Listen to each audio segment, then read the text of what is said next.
Hey everyone, my name is Matt. Welcome to my shop. Today is April 2nd and this is my weekly shop update.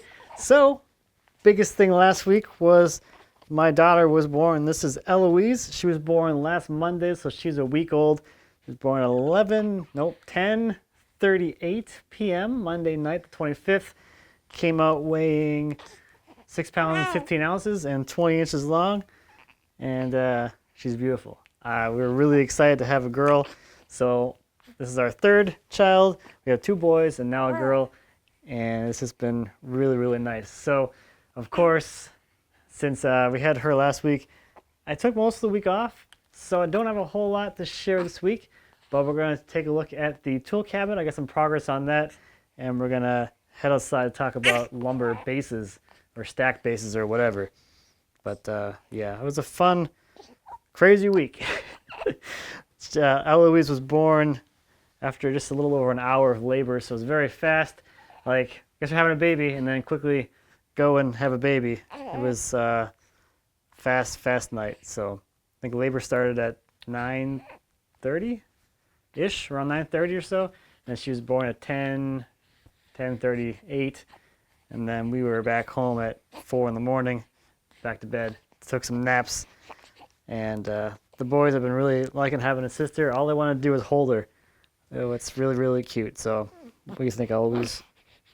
What do you think? All right. Why don't you go inside, and we'll keep going.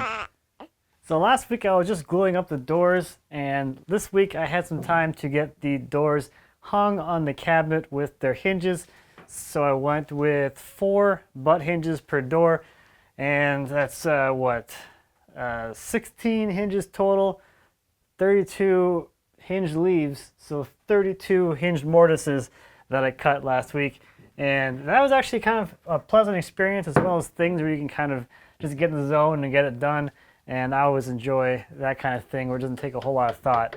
So anyway, doors are all hung and mounted, and they're operating quite nicely. You can see how much space this tool cabinet is going to have, which I am really, really excited about. It's really cool to see it at this point where, like, you have an idea or concept in your head, and now you're able to manipulate these things physically in the world, and it's just cool to be able to actually move these things around.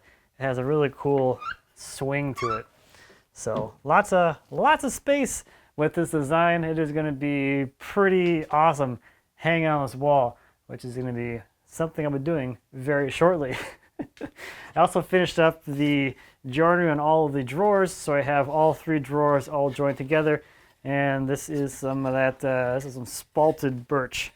So a lot of birch in this project, and yeah, it's all stabilized. It was pretty much mush when I started working with it, stabilized with epoxy, so it actually has some structure now, but I think these drawer fronts are kind of nice looking. Let's see. So of course, got a nice continuous grain drawer front situation here, and yeah, it's going to be quite nice. So at this point, the tool cabinet is just about done. I'm going to be moving on to finishing this week, which is super, super exciting. So this thing is almost done, and it'll be hanging on the wall, hopefully very shortly. So since Eloise was born this week, my parents came into town for a few days to meet her. And on Saturday, my dad and I spent the day moving slabs around and getting things stacked. I think I estimated that we moved 12,000 pounds worth of slabs. So it was quite a full day. I felt pretty good the next day. So we relocated the crotch slabs that were at this spot here into the basement to finish drying, and we moved out the white oak slabs I had in there that were drying, that are already dried. These ones. So those 2 crotch logs, as well as that white oak log, those were 2 of the first logs that I cut on the bandsaw mill, 2 of the bigger logs that I cut on the bandsaw mill. So it's really cool to see it kind of come around to the point where those are all fully dried, and or at least they'll be fully dried very soon and ready to go, which is pretty darn cool. It is crazy how fast time goes. So today I thought, for Let Me Tell You Something, I thought I'd answer some questions about the foundation bases out here. I get a lot of questions, or a lot of, I guess, concerns about frost heave as well as settling with these bases on here. So I thought it was really interesting because as we pulled off the slabs that were here and we replaced them with the new ones, these foundations have not moved and have not come out of flat in the 2 years that they've been out here. So even when I took these slabs off, the crotch slabs off of this stack and brought them inside onto a new base that I set up in there with my levelers, a new flat foundation, put those new slabs down, they do not move or rock, or they're not deformed out from the base at all. So there's two things there. First of all, these have not moved, so they're still perfectly flat. And the other thing is that these slabs that were out here have not deformed at all, which is even more to the more like ridiculous side of it's possible to dry big stuff perfectly dead flat if you do it right. But that's kind of a story for another time. Let's talk about frost heave and settling. So both these topics are going to vary depending on the soil conditions of where you're at, and the soil conditions within even the same area can vary as well. So it's just something to keep in mind. I'm pretty lucky here because the soil is such that it is so sandy that it does not hold water. It is fantastic for building and stuff like this. It is terrible for gardening. So anytime it rains or any water that happens to fall on the ground, it goes right through it like a sieve. So the advantage there is the fact that when it does freeze, there isn't much moisture or any like water in the soil that'll freeze and heave. Now maybe it does heave a little bit, but the heaving and coming back down, or the heaving and settling, happens to be uniform somehow. So that's one thing to keep in mind. Your soil conditions can vary. And depending on how wide your foundation is relative to the width of your stack, you can also see that the wood itself will shed water away from the foundation if it's wide enough. So that's heaving. So as far as settling goes, the first thing I do to kind of combat that is I don't add any material to the ground as I'm setting those blocks. If there's any unevenness, I'm going to remove that by scraping. That way when I set the blocks down, the blocks are going down on undisturbed, fully compacted soil, so it won't have a tendency to settle because I put less compact stuff underneath it. The other thing to think about with settling is soil load. So I have, this stack is around 6,000 pounds with 4 foundations underneath it. So each foundation is carrying 1,500 pounds. Every foundation contacts the ground using 3 of these blocks, which have a surface area of 128 square inches. So that is a soil load of just under 4 psi. So just to give you some, I guess, something to compare it to, if I stand on 1 foot, that's about 4 psi from my shoe to the ground.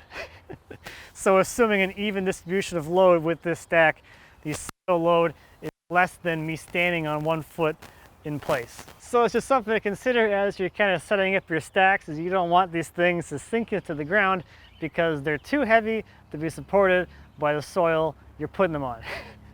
So that's what I've been up to this week. Let's take a look at some viewer projects. First this week is an electric guitar by Moshe. It's a semi-hollow Les Paul style guitar featuring a maple top, mahogany body, and 3-piece maple mahogany neck with a Cocobolo fretboard. And he also put together a bit of a montage over on his YouTube channel that you can check out to see the process of the guitar being built. Next this week is a mantle by Ryan. The mantle goes over an existing culture stone mantle, and this was Ryan's first project using any hardwood. It's finished with 3 coats of boiled linseed oil and topped with a paste wax. Next is the Christmas tree corner shelf by Paul. It's made from 3/4 inch plywood, and the shelves are held in place with gravity. The supports are screwed to the side panels and has a hinge in the back so that it can be folded up and lay flat for storage. This was Paul's first time using edge banding and spraying on a finish. And you can find more of Paul's work over on Instagram. Last this week are a bunch of live edge tables by John. John says that 4 of the tables he made came from a sugar maple tree that grew in their front yard. His wife planted the tree in 1978 and it was cut down in 2013. This might be the last outro that I shoot with this tool cabinet in the background.